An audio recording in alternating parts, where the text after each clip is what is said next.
All right, so as we can see, this is well over, or way more than just a few hours from the last one.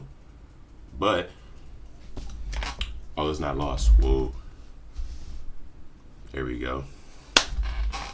So, all right, second watch now. We're gonna just take a look, just straight up. Let's refresh for the.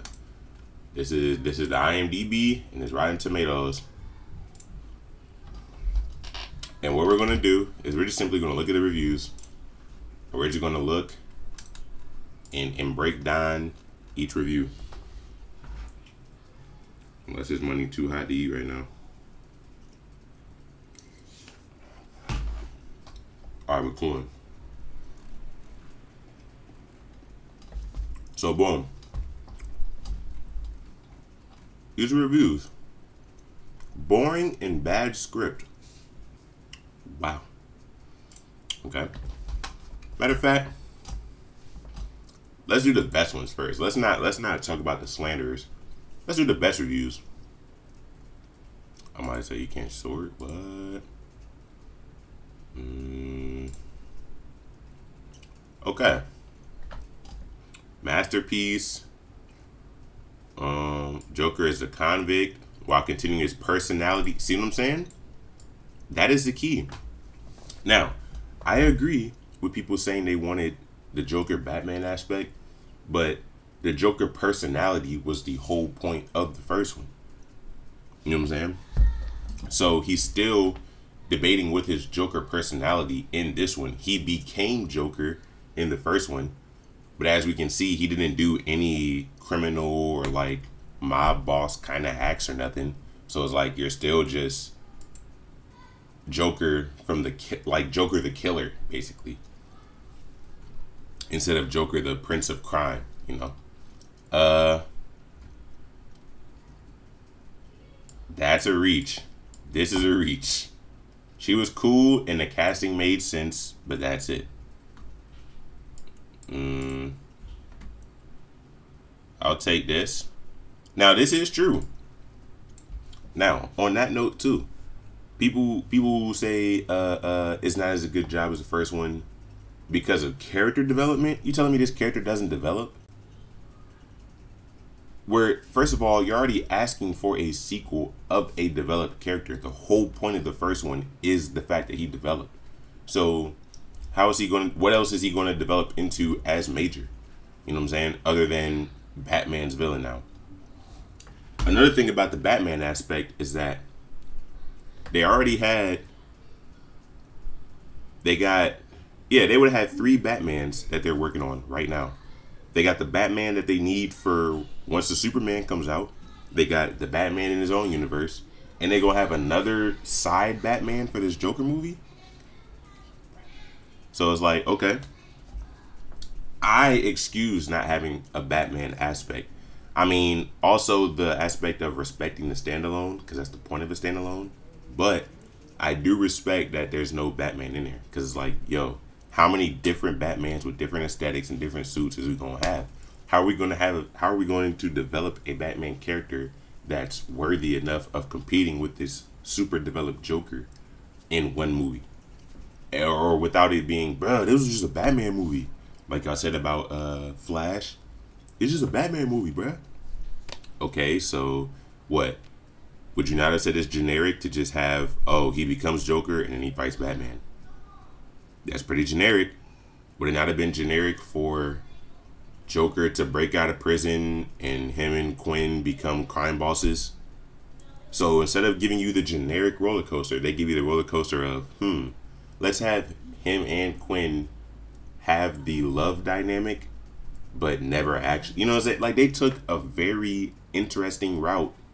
And for fans of these days that have spent the last like 15 years saying, bruh, it was too basic, it was too predictable, bruh, that was so like obvious. It's like, so fans that have complained like that, we're giving them a movie of a route that you fully didn't expect. And then you're saying, bruh, what kind of route is this? I fully didn't expect that. Like, what do you mean? You know what I'm saying? Alright, let's see. Weird, captivating, bold. I would take the bold part.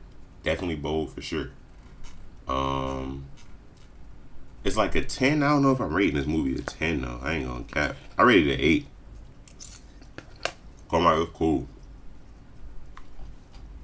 Hmm. I'll take this.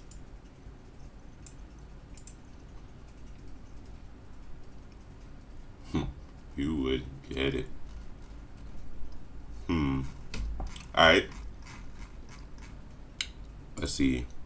Now we're looking at the 10 reviews, but obviously on here this movie is rated like a point 0.5. So, hmm. All right. These are the ones with the actual votes on it. So, boom. This was the movie I waited for 5 years. Now, I agree with this. I'm not going to lie. I'm not going to lie. It took y'all a long time to make this movie. And when they started rolling out the like campaigning for it, I thought I was gonna not like it or like think it was decent, but I'm like y'all definitely got a whole lot of chip on your shoulder with this. This is straight up cap. You gave me a good statement followed up by straight cap.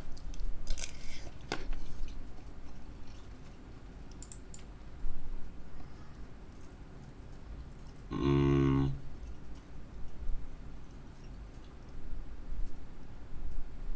okay. See what I'm saying? This is a moment in which you're saying this, but really, this is your point. And this isn't even your point. This is your point. And when I was watching it for the first time, I kind of agreed with him. For a first watch, it's kind of but it left me a little uneasy. And that's the point. So I'm like, it did leave you uneasy. So it couldn't have been bad because it did what it was supposed to do. At the bare minimum, it did what it was supposed to do. But for a $9.89 ticket that came up to like 11 something, it's like, bro, it's 11 something for this? Okay.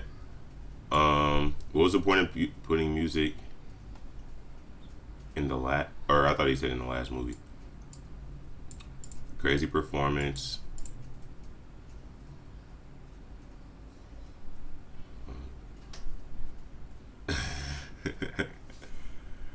Okay. So,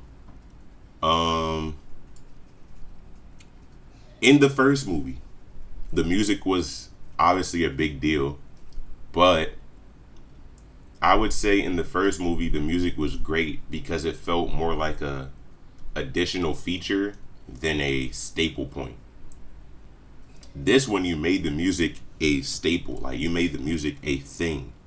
Versus the last one, it was just like it seemed almost just like regular music, just done really well. Versus this one, it's like y'all made a thing to make the music in here. Now, I would say that only because a lot of the scenes where y'all use the song or like they would start singing soft or whatever just to like show the emotion, I'll take that. But in those moments, those songs were kind of forced. Like there was definitely ways they could have gotten the same emotion without those songs. But the actual parts where they're dancing, I'm looking at those and it's like, okay, these are kind of generic. Like, duh, I gotta have these visuals. But it's like, only because it happens in his head, the whole Quinn dynamic happens in his head. I think that's what makes the music worth the slight force. You know what I'm saying? It's worth the force because of the fact that it's all in his head. And he gets to fantasizing about this stuff. And obviously, as one who would literally dance after his murders in the first movie, of course music is going to be something that's in his head when he's fantasizing. So, that being said, I noticed nobody's mentioned the Quinn dynamic for real. Quinn dynamic, I kind of rock with it because she essentially becomes Joker, or it's like she is your piece for paying homage to the first film, as much as the musical aspect, and then your actual acting on the side of that was solid too. So you did do a solid job, but for sure, the the Quinn aspect is like I'm not really seeing people talk about this though. But I would say that, bruh, it lost me. Okay, it'll come back. Trust. Monumental troll jobs. That's bananas.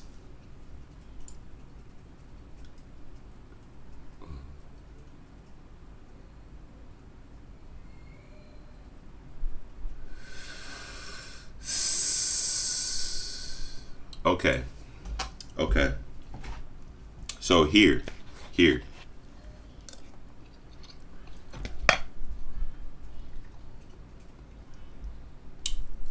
I think, which I saw a review say this maybe in the last video, but yesterday somehow.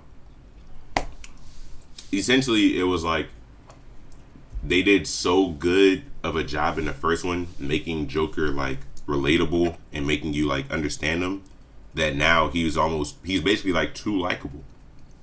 Because in this one, it's like you look at how they treat him and it's like bruh, but it's like it's kind of the point. He's still a bad person, but because you don't root for Joker, like because the whole point of the first Joker was that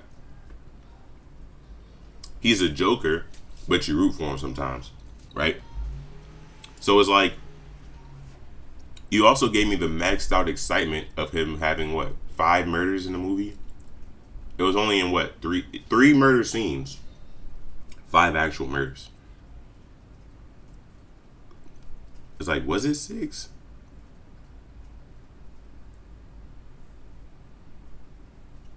Ah, you're right.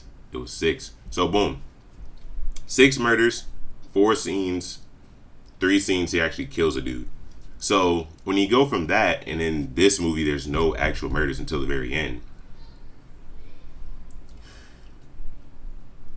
It's an underwhelming first watch. That equals an underwhelming first watch. The first one was great because of the pacing, because of the action, and then you actually have the kill count in there of a horror movie. So it's literally like a horror movie kill count without the like typical roller coaster of a horror movie. You know what I'm saying? And it's a character that winds up being more likable than unlikable. Um, but in this one, you empathize with Joker's. You empathize in a different way, but that empathy does not have the reward of action. Like it doesn't reward you for the empathy like the last one did. The last one you get a action packed scene every now and then you get some boring parts, and then we reward you with the action. But this one, the whole climb itself was just it was so steady that you didn't even know that you were really climbing for real. So then when you get to the top, it's like what? It's like bruh, the hill was just so smooth you ain't even know.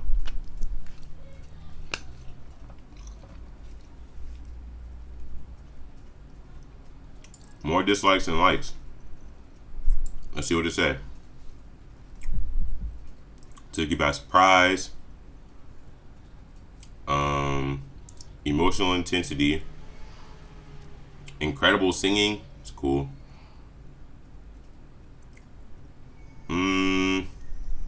She was kind of living in character, it felt like, but drawn to her is crazy.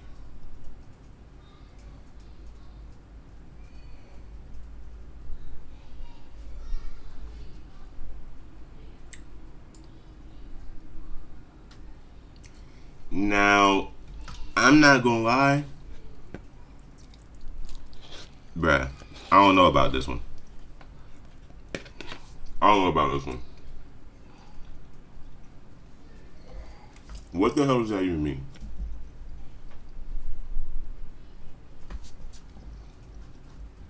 Like, I mean, yeah, it was like deep emotional times when he was singing, but like, bruh, is drawn out is someone like okay, the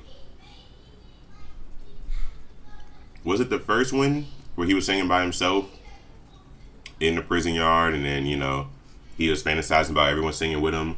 Oh, and in that scene, it was like, answer him, Arthur. Are you scared to die? And then I think he didn't say anything.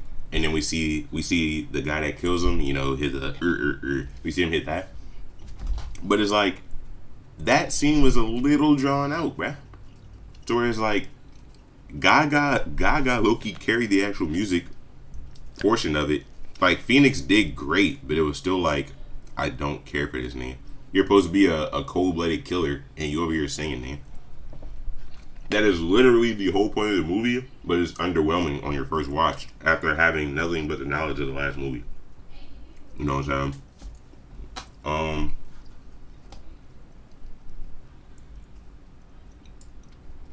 Pretty solid chemistry, for sure.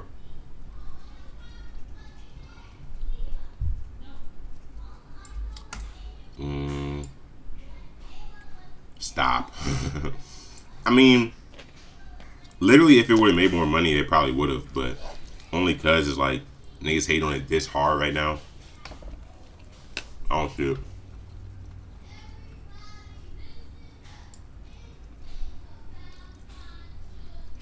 Okay.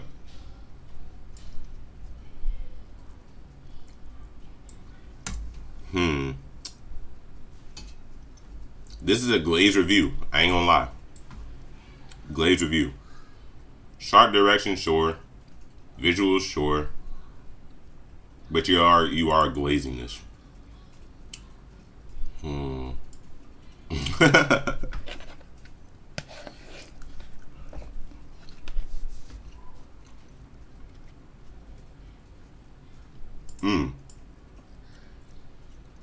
Okay.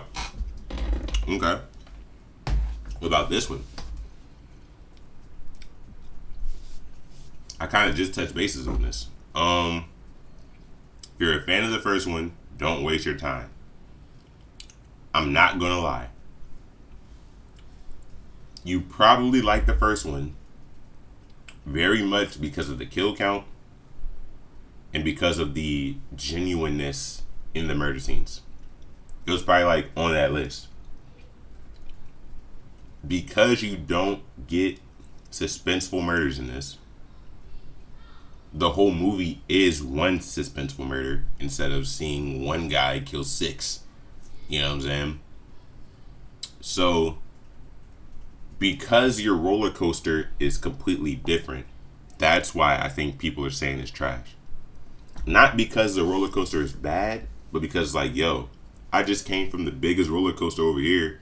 You saying this one gonna be just as fun. This thing is weak. It's not even weak, bruh. It's just not 40 flips and 80 turns. It's just, a few good flips, a few good turns, and that's it. Bruh. I want the old one, bruh. And it's like, what can I say? You know what I'm saying? What can you say? But in this instance here, I kind of concur with that. I'm not gonna lie. I kind of, bruh. Like, is that a reason to fully hate on the movie? It never is. But because you give me a fully different roller coaster and made me wait 5 years to see it, I can get a review like this. Now, 1 star is bananas. But I can get that. Go Rotten Tomatoes. Then we out of here. Alright. Bruh.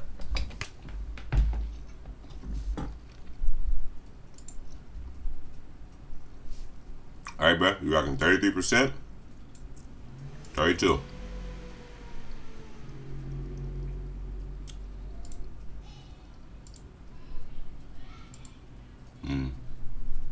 That's crazy.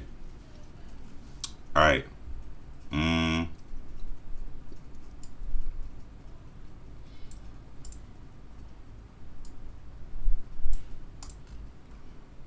Alright, bruh. Let's see what they saying.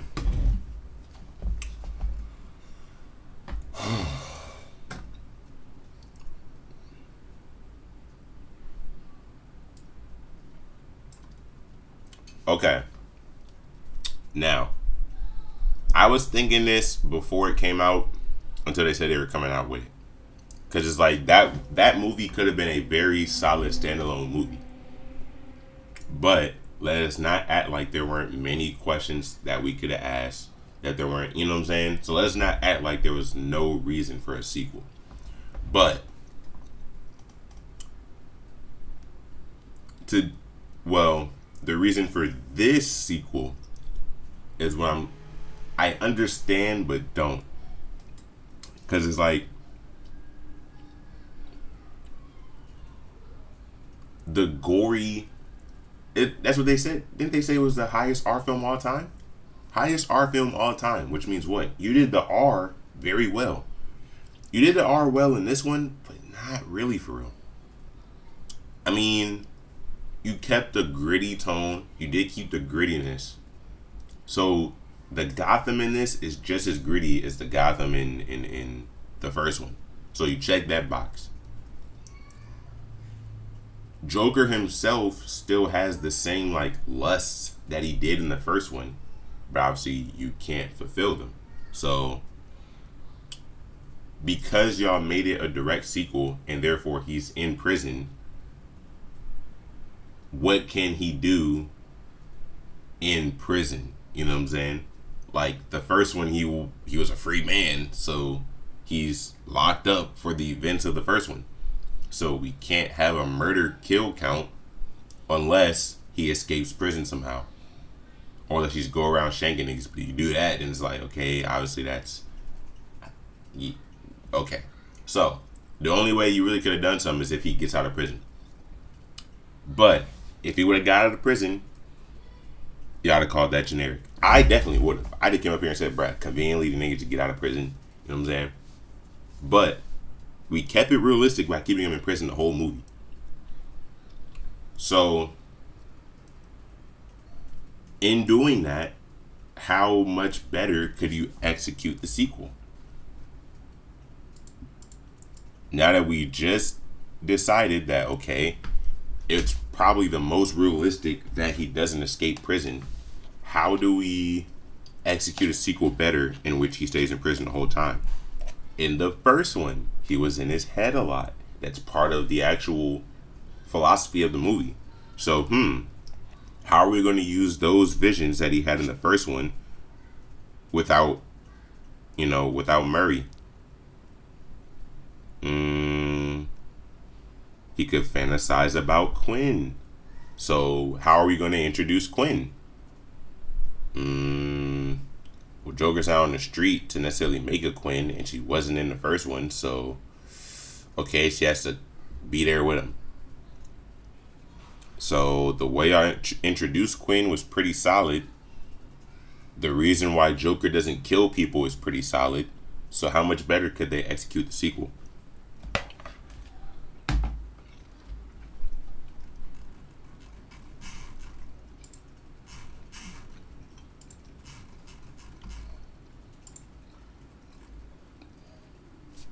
Okay.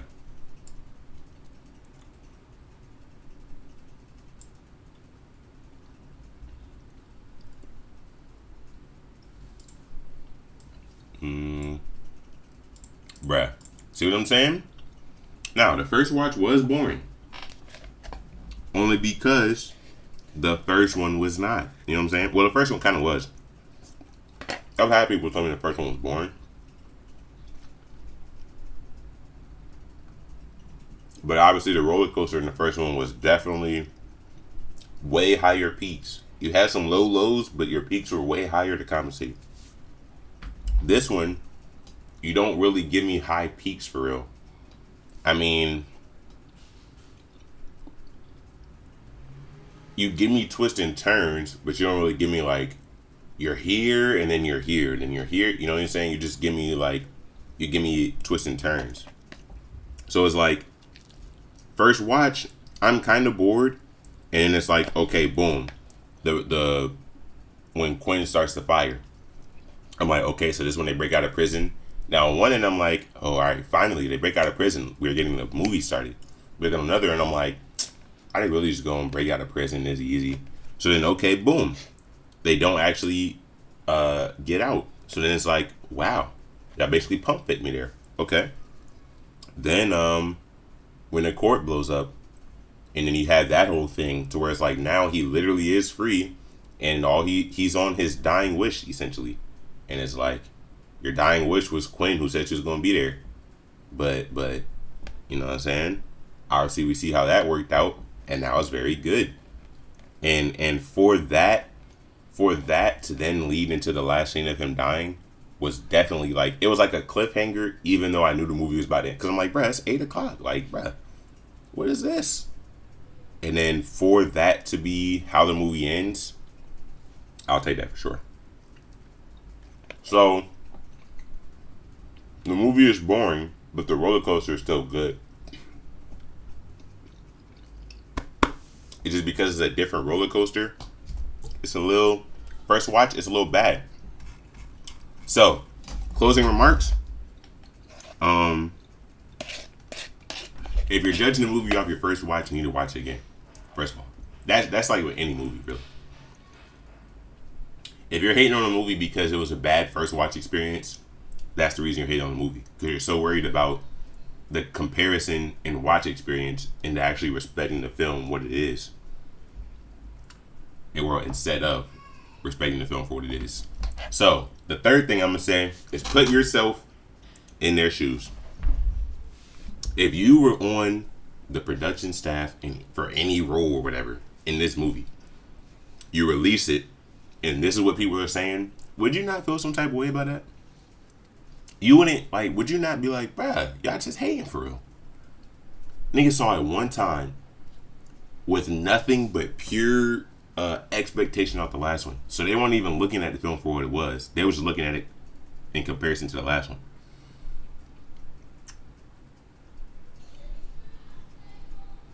You wouldn't say niggas is hating? You wouldn't say niggas is hating. You wouldn't be like, alright, can y'all at least give it one more watch? You wouldn't say that at least. It's like, come on. So it's like, you gotta understand that, bruh. These niggas did, yes, 5 years, but they worked on this thing for however many years in that 5-year span. So they still did work to bring this actual piece, but that's the whole point of a movie series, is that, you know, this one is like this one is like this, and they're connected. But instead, you wanted the same roller coaster in both movies. So then you could have said, bruh, y'all just gave me the same thing. How on earth were they gonna... How is it writing a movie based off the first one in which he kills another 5 people versus writing a movie in which he doesn't kill anybody? Which one is likely to have a deeper, more original storyline? One where we're literally copying our last storyline, or one where we're basing it off the storyline? Now, I will agree that him dying could be like a lazy part, but only because they spent the whole movie foreshadowing at it, and because it actually does make sense in the plot point and it wasn't just forced.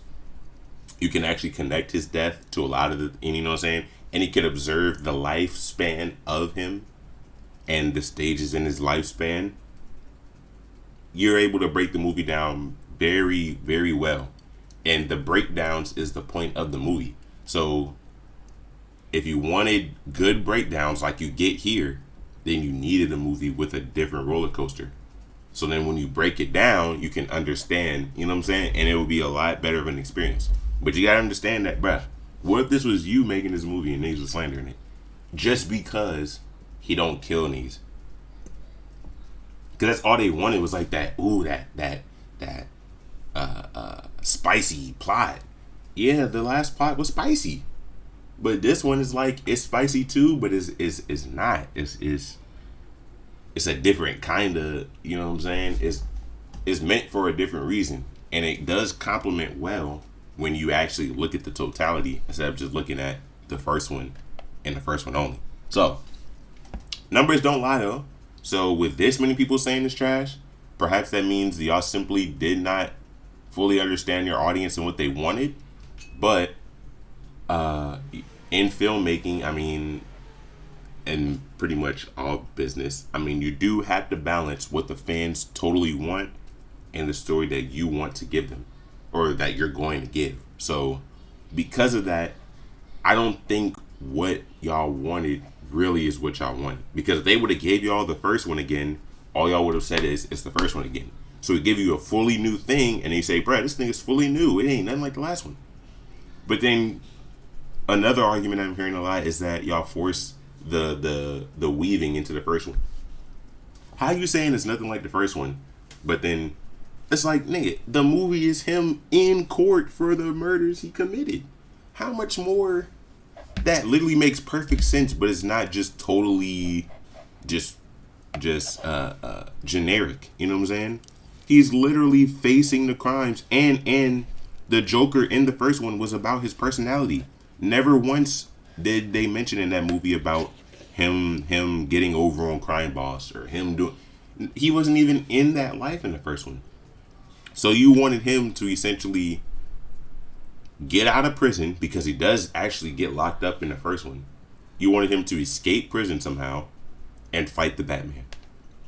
That's weak.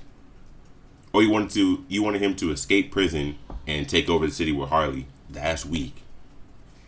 You wanted him to stay in prison and kill a lot of inmates. That's weak.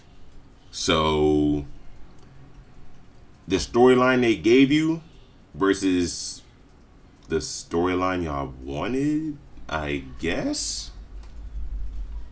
I don't know, bruh. But I get it an 8 out of 10 upon release. But this movie gonna age like fine wine for sure. 2 years, 2 years also gonna need to be a classic.